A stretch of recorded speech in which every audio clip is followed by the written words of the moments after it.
on my mind all the time. I wanna tell you, but I'm super shy, super shy. Assalamualaikum warahmatullahi wabarakatuh. Hai teman-teman semua, nama saya Isnaini Nur Khotimah.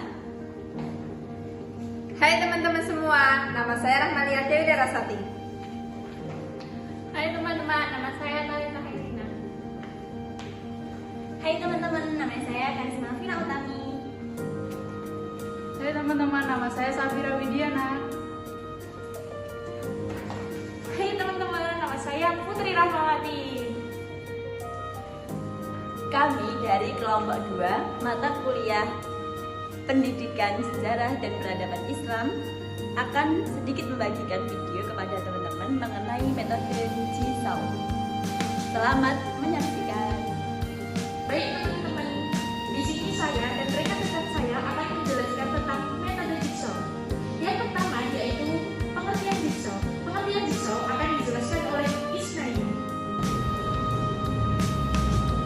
Pengertian metode Jigsaw.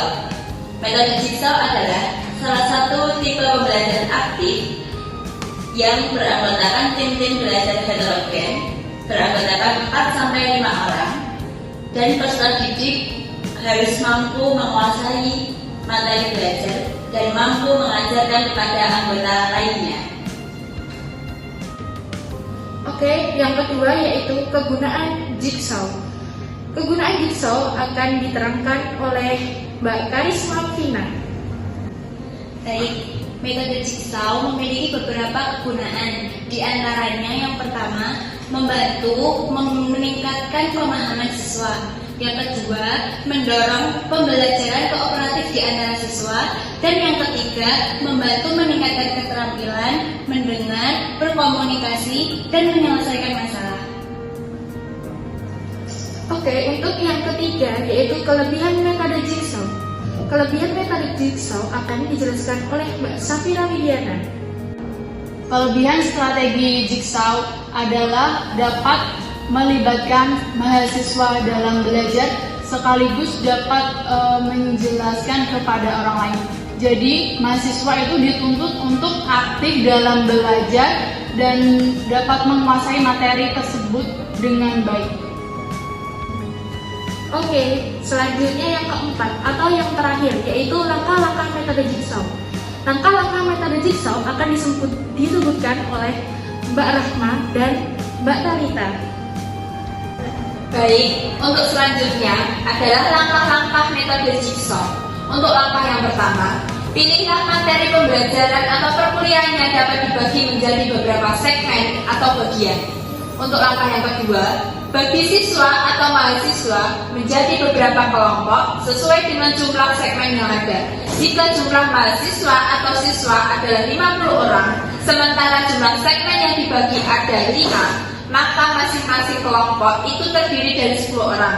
Jika jumlah ini dianggap terlalu besar, dibagi lagi menjadi 2. Sehingga setiap kelompok terdiri dari 5 orang. Setelah pembagian ini selesai, maka digabung lagi menjadi satu kelompok.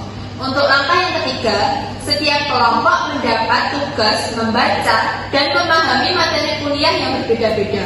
Untuk langkah yang selanjutnya akan disampaikan oleh Mbak Talita. Yang keempat, setiap kelompok mengirimkan anggota kelompoknya untuk memberikan materi ke kelompok lain. Yang kelima, kembalikan suasana kelas seperti semula. Tanyakan sekiranya ada persoalan-persoalan yang belum terpecahkan. Yang keenam, beri siswa pertanyaan untuk mengecek pemahaman mahasiswa.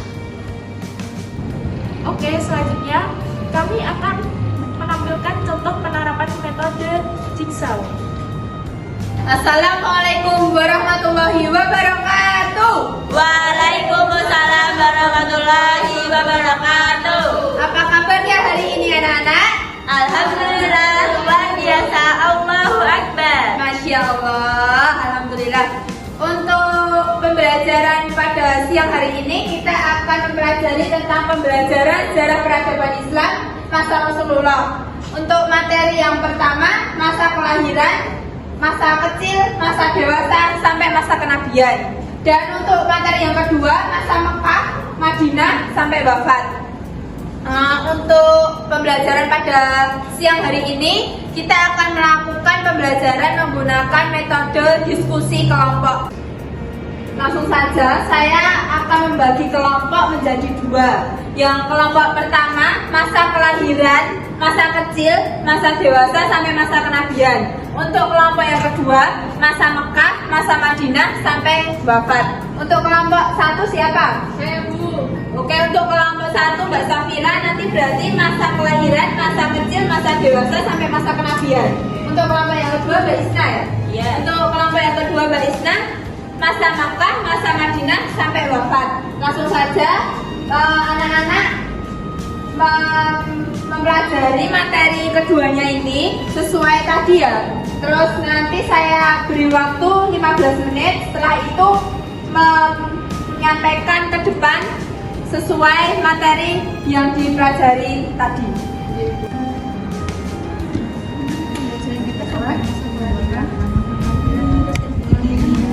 Terus kita itu Nabi itu masih wafat,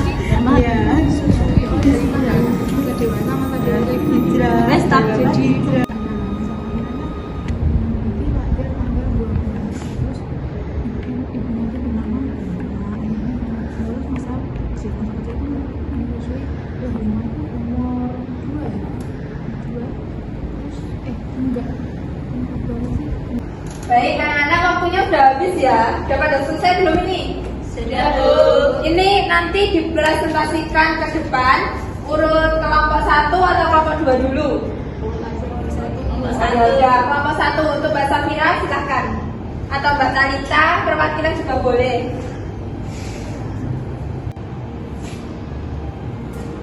Baik, langsung saja saya dari kelompok 1 yang menjelaskan masa kelahiran, kecil, dewasa, sampai kenabian. Untuk masa kelahiran, Nabi Muhammad itu lahir pada tanggal 12 Rabiul Awal tahun Gajah. Ibunya itu bernama Aminah dan ayahnya itu bernama Abu Bakar. Nabi itu sudah menjadi yatim sejak dikandungkan. Terus masa kecil sampai dewasa, untuk masa kecilnya itu Nabi itu disusui oleh Halimah dan kegiatan tersebut itu sudah kayak tradisi gitu loh, kayak orang-orang coba mencari pekerjaan dengan jasanya menyusui anak kecil yang biasanya dari keluarga kaya. Terus untuk masa dewasanya itu Nabi Muhammad itu menjadi pemuda yang sukses. Beliau itu memulai usaha dengan berdagang. Nabi Muhammad menikah dengan Khadijah binti Khuwailid yang usianya pada saat itu 40, dan Khadijah sendiri pernah berbisnis dengan Nabi Muhammad, dan beliau itu dan Khadijah itu melihat sesuatu dari Nabi Muhammad yang kayak spesial gitu, jadi beliau tergugah untuk melamar Nabi Muhammad. Untuk masa kenabiannya itu Nabi Muhammad itu menerima wahyu pertama pada umur 40, dan Nabi pada saat itu di Gua Hira beliau datang Jibril memberikan wahyu, yaitu surat apa? Surat yang pertama turun adalah Al-Alaq 1-5, dan pada saat itu Nabi sangat ketakutan sehingga meminta diselimuti oleh istrinya Khadijah pada saat pulang. Setelah itu Nabi bertemu dengan sepupu dari Khadijah untuk menanyakan apa yang disampaikan Jibril pada saat itu, dan sepupunya Khadijah yang bernama Waraqah bin Naufal tersebut akan menjadi pengikut Nabi ketika Nabi mendapat wahyu lagi. Tetapi qadarullah Waraqah itu meninggal sebelum mendapat wahyu lagi, tetapi Waraqah sudah mendapat jaminan surga karena beliau mengikuti Nabi pada saat menjadi pengikut Nabi pertama pada saat sebelum dapat wahyu lagi sudah berucap gitu, jadi beliau dapat jaminan surga. Udah seperti itu mungkin Bu. Baik, selanjutnya untuk materi yang kedua, masa Mekah, masa Madinah sampai wafat, dipresentasikan oleh kelompok 2, Mbak Isna atau Mbak Risma, silahkan. Baik, untuk yang selanjutnya adalah masa berdakwah di Mekah. Masa berdakwah di Mekah itu dibagi menjadi 2 periode, secara terang-terangan dan juga secara sembunyi-sembunyi. Kemudian di Mekah ini terjadi selama 13 tahun, di Madinah terjadi selama 10 tahun. Kemudian dakwah secara Syriah ini, diam-diam ini adalah dakwahnya Rasulullah kepada saudara ataupun kerabat dekatnya Rasulullah.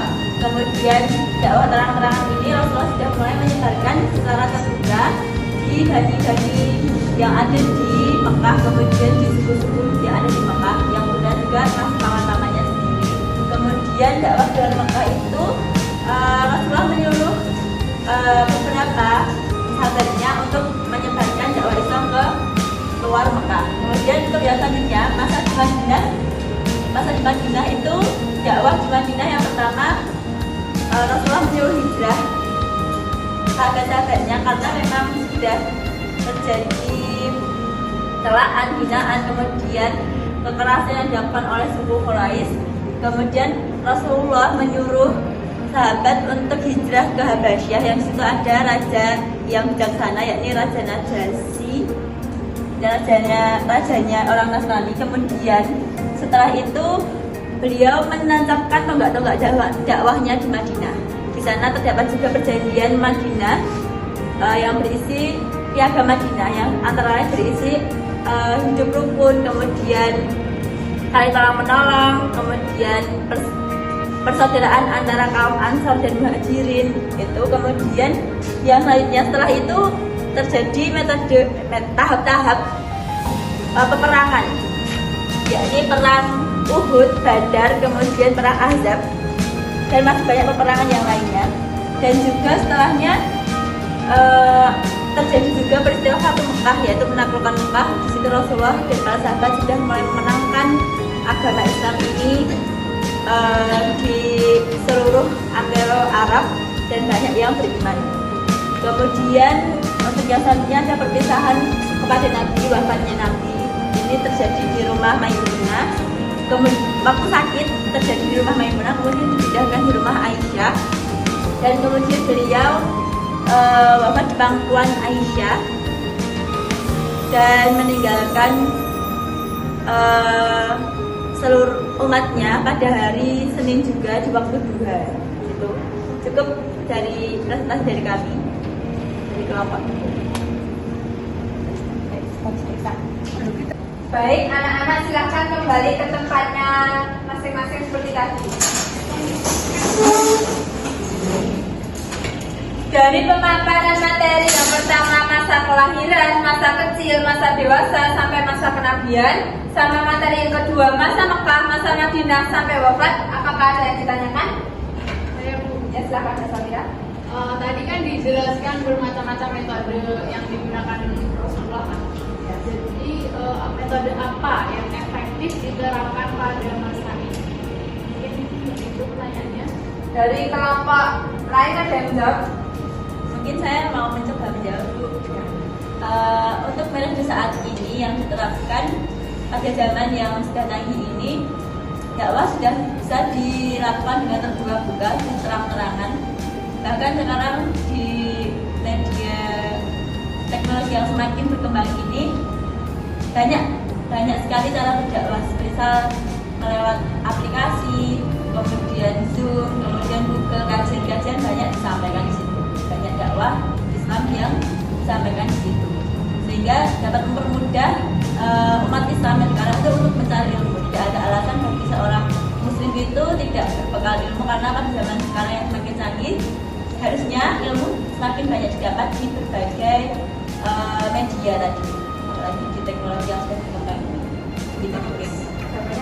Apakah ada yang ditanyakan lagi, apa mungkin kurang dari jawabannya kelompoknya Mbak Isna? Ya, Saya pikir dan saya kira jawabannya Mbak Cisna tadi sudah menjawab pertanyaannya Mbak Safira ya? Iya. Ya, alhamdulillah. Ya sudah, ini waktunya sudah selesai pembelajaran pada siang hari ini. Alhamdulillah, kita tutup pembelajaran pada siang hari ini dengan bacaan hamdalah bersama-sama. Alhamdulillahirabbil alamin. Saya akhiri. Wassalamualaikum warahmatullahi wabarakatuh. Waalaikumsalam warahmatullahi wabarakatuh. Cukup sekian video dari kami. Wassalamualaikum warahmatullahi wabarakatuh.